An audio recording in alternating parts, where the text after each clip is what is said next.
the second time in the 15-event Camel Supercross Series, the best Supercross riders in the world are showcasing their talents in the Lone Star State. We're in Dallas, Texas, at Texas Stadium, the home of America's team, the Dallas Cowboys, for round 10 of the series. Hello, everyone. I'm Larry Myers for ESPN. Just 2 weeks ago in Houston, Texas, Team Honda's Jeff Stanton took his third win of the series. It was an impressive win. In fact, the word domination comes to mind. Then 1 week ago in Tampa, Florida, Stanton ran into a combination of mechanical problems and a revitalized former Supercross champion. Gary Bailey, who will be helping me bring you tonight's action, is trackside with that former champ. Larry, with me, two-time Supercross champion Jeff Ward. He was injured in the first race at Anaheim, California, and missed the first 6 races.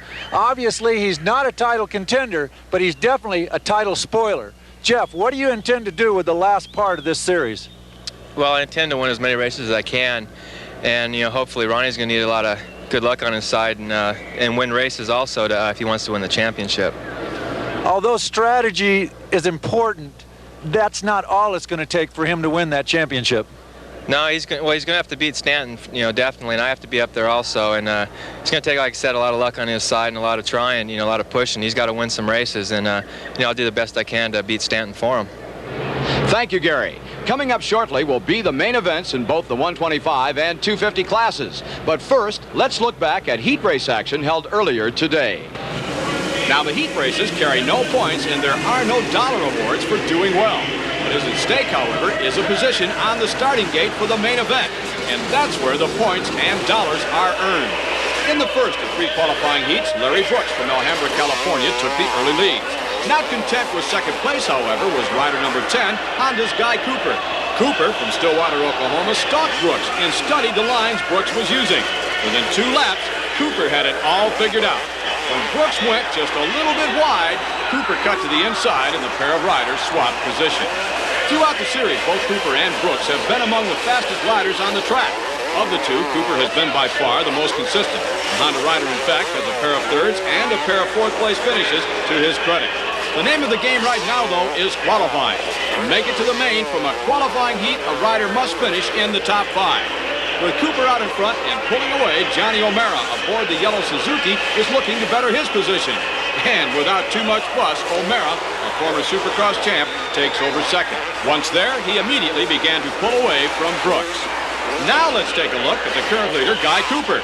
Cooper either let his mind wander or severely miscalculated where he would land in relation to the lap rider he just hit. Let's watch it again. In slow motion, you'll see the lap rider move across the front of Cooper, who was already in the air. Cooper tried to adjust his landing point, but there simply was not enough room or time. That could have been disastrous, but fortunately there was no harm done, and Cooper even held on to the lead. Meanwhile, Larry Brooks is having trouble holding on to third. Chasing him on the yellow Suzuki is rider number 8, Eric Kehoe from Granada Hills, California. And just like that, Brooks is dropped back to 4th. In the meantime, at the head of the pack, the checkered flag is out for Guy Cooper. O'Mara finished 2nd, while Eric Kehoe right behind was 3rd. Brooks held on to finish 4th, while Keith Bowen claimed the final transfer position. The second heat opened with a battle between Doug Dubach on the white Yamaha and number 4, Kawasaki's Ron Lechien.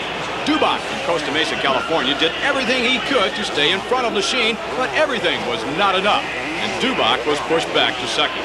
Here's Dubach again being challenged by a Kawasaki rider. This time, it's the star of the Kawasaki team, former Supercross champion Jeff Ward. As you already know, Ward missed the first 6 races of the series due to an injury. 3 weeks ago, in his first Supercross race since the injury, Ward scored a strong 2nd place. He followed that with a 3rd in the Houston Astrodome, and last week in Tampa finished 1st. Ward is riding extremely well.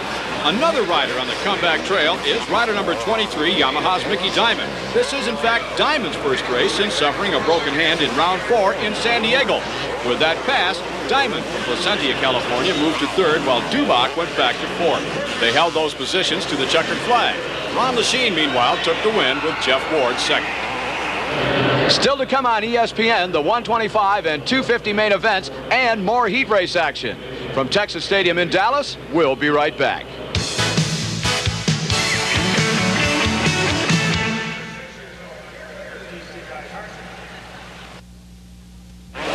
Welcome back.